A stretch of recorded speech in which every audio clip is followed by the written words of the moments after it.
Assalamualaikum warahmatullahi wabarakatuh. Perkenalkan, saya Tiara Rofiqatun Aulia dengan NIM 1907016149 akan melanjutkan pembahasan selanjutnya, yaitu penanganan pada ARBK yang mengalami hambatan komunikasi atensi autisme. Sebelumnya, kita akan masuk ke tahapan perkembangan komunikasi pada anak autis.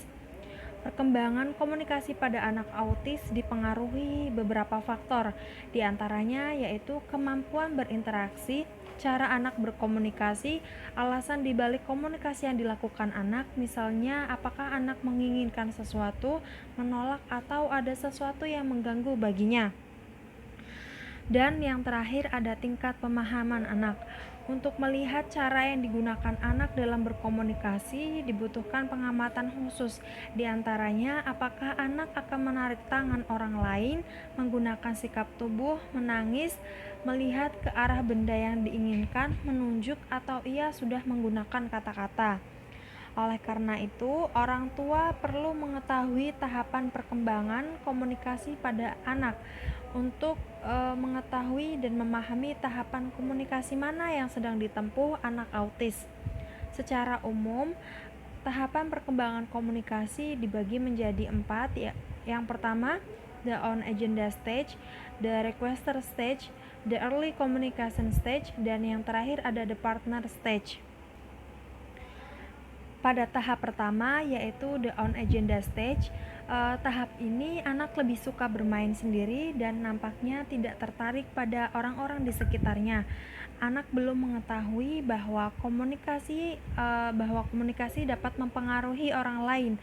Untuk mengetahui keinginan anak, orang tua harus memperhatikan gerak tubuh dan ekspresi anak. Seringkali anak mengambil sendiri benda-benda yang diinginkannya. Interaksi dengan ibu dan pengasuhnya mungkin dapat berlangsung cukup lama, tetapi anak belum mau berkomunikasi dengan orang lain dan teman-temannya. Anak belum dapat bermain dengan benar dan anak autis akan menangis jika kegiatannya terganggu. Pada intinya, untuk tahap pertama ini anak lebih suka dengan dunianya sendiri, bermain sendiri dan tidak tertarik dengan orang-orang di sekitarnya. Kemudian untuk anak autis akan menangis uh, jika apa yang diinginkannya tidak sesuai. Kemudian tahap yang kedua yaitu the requester stage.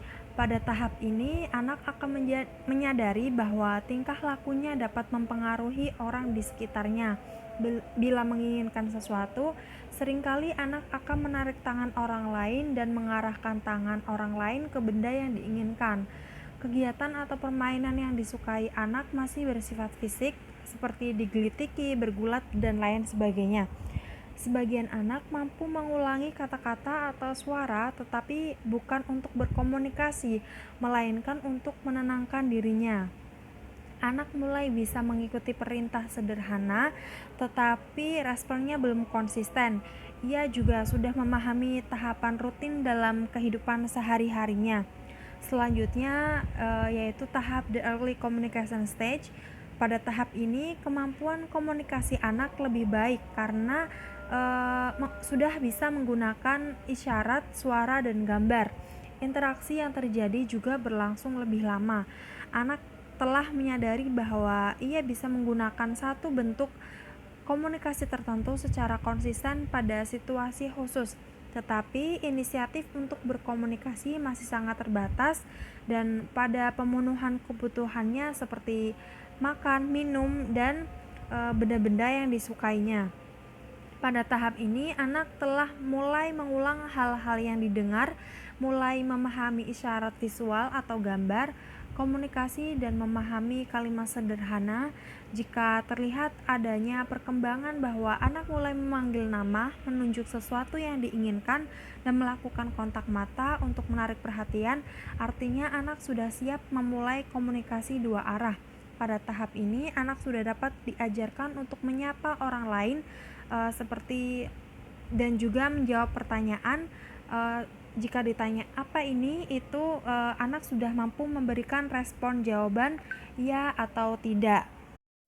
Untuk tahap yang terakhir ada the partner stage. Pada tahap ini adalah fase yang paling efektif. Jika kemampuan bicara anak baik, maka ia akan mampu melakukan percakapan sederhana. Anak juga dapat menceritakan pengalaman yang telah lalu, keinginan yang belum terpenuhi, dan mengekspresikan perasaannya. Tetapi tak jarang anak masih terpaku pada kalimat yang telah dihafal dan sulit menentukan topik pembicaraan yang tepat pada situasi baru. Bagi anak-anak yang masih mengalami kesulitan berbicara, komunikasi dapat dilakukan dengan menggunakan rangkaian gambar atau menyusun kartu-kartu bertulisan. Walaupun sudah lebih sering berinteraksi dengan orang lain, namun kebiasaan untuk bermain sendiri masih tetap ada, terutama ketika belum mengetahui apa yang harus ia lakukan dengan teman-temannya. Selanjutnya, terapi yang bisa diberikan kepada ARBK yang mengalami hambatan komunikasi. Yang pertama ada terapi wicara. Terapi wicara bertujuan untuk meningkatkan kemampuan bicara dan mengekspresikan bahasa pada anak.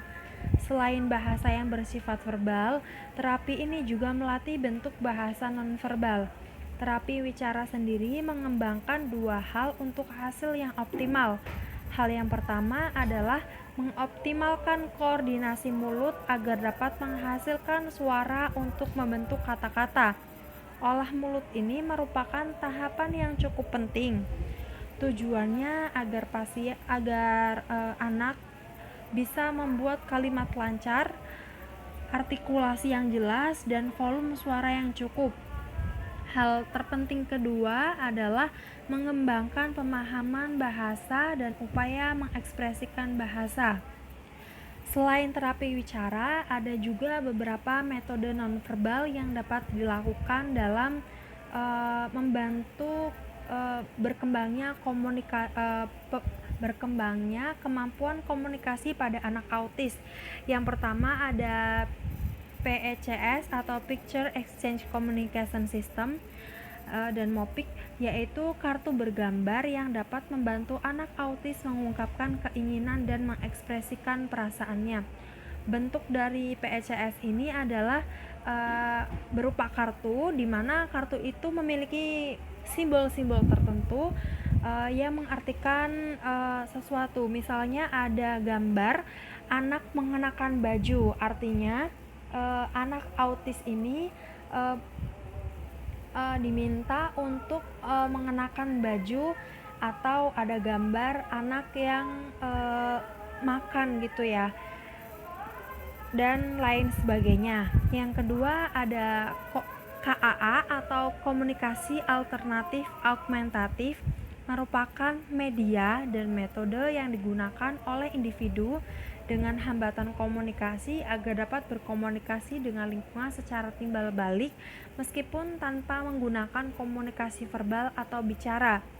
Hampir mirip dengan PECS tadi, KAA ini bentuknya lebih kayak tablet gitu ya. Sekarang sudah tersedia semacam aplikasinya, dan di situ tuh ada berbagai pilihan simbol-simbol atau gambar-gambar yang menunjukkan arti sesuatu, seperti tadi menggunakan baju, makan, minum, atau hal-hal yang diinginkan oleh anak autis. Kemudian yang terakhir ada bahasa isyarat. Bahasa isyarat adalah cara komunikasi dengan menggunakan gerakan tangan, badan, dan ekspresi wajah. Pada sebagian anak, cara ini menjadi sulit karena mereka mengalami hambatan dalam melakukan gerakan yang tepat. Bahasa isyarat memiliki banyak jenis dan juga menggunakan kode yang berbeda, sehingga tidak bisa digunakan secara umum. Nah, selain metode-metode yang sudah dijelaskan di atas, sebenarnya masih banyak sekali jenis untuk penanganan yang lain yang dapat membantu komunikasi anak dengan gangguan autis. Orang tua boleh mencoba berbagai penanganan yang ditawarkan, tetapi sebelumnya pelajari dulu setiap penanganan tersebut. Hendaknya orang tua mengetahui metode dan dampaknya dari berbagai sumber. Karena anak autis ini adalah gangguan perkembangan yang kompleks, bukan penyakit ringan yang bisa disembuhkan dengan mudah. Jadi penanganan anak yang mengalami autis harus dilakukan secara terpadu dan disesuaikan dengan kondisi anak. Terapi selanjutnya ada terapi ABA atau Applied Behavior Analysis. Pada terapi ABA ini, target dari terapi perilaku ini adalah bagian otak frontal, karena ada bagian yang bernama prefrontal cortex. Itu merupakan bagian yang meliputi semua aktivitas kognisi, di mana di dalamnya termasuk memori, atensi, regulasi, flexible thinking, dan inisiatif, dan berfungsi untuk membantu anak mengubah perilakunya dari yang negatif menjadi perilaku yang lebih positif. Anak autis cenderung fokus dengan imajinasinya sendiri, sampai-sampai mengabaikan sekitarnya dan tingkat atensi yang rendah, sehingga membutuhkan terapi ABA ini untuk membantu pemusatan fokus perhatiannya. Terapi ABA menggunakan reinforcement atau reward dan punishment. Jadi, jika anak berhasil melakukan perilaku yang positif, maka anak akan diberikan hadiah. Begitu juga sebaliknya, anak yang melakukan terapi ABA juga akan diminta untuk duduk agar bisa lebih fokus mengerjakan tugasnya.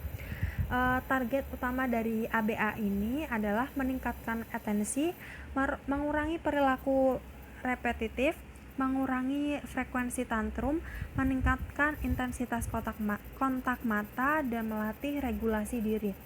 Terapi ABA ini seperti yang sudah dijelaskan tadi, bermanfaat untuk meningkatkan atensi dari anak autis ini. Karena biasanya kan anak autis ini saat mengerjakan sesuatu fokusnya tiba-tiba teralihkan.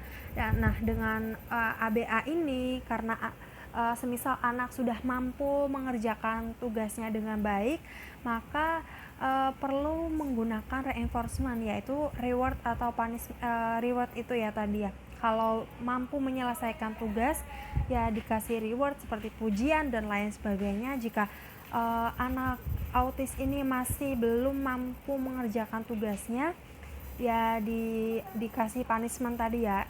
Itu yang ditekankan pada terapi ABA. Sekian dari saya, kurang lebihnya mohon maaf. Assalamualaikum warahmatullahi wabarakatuh.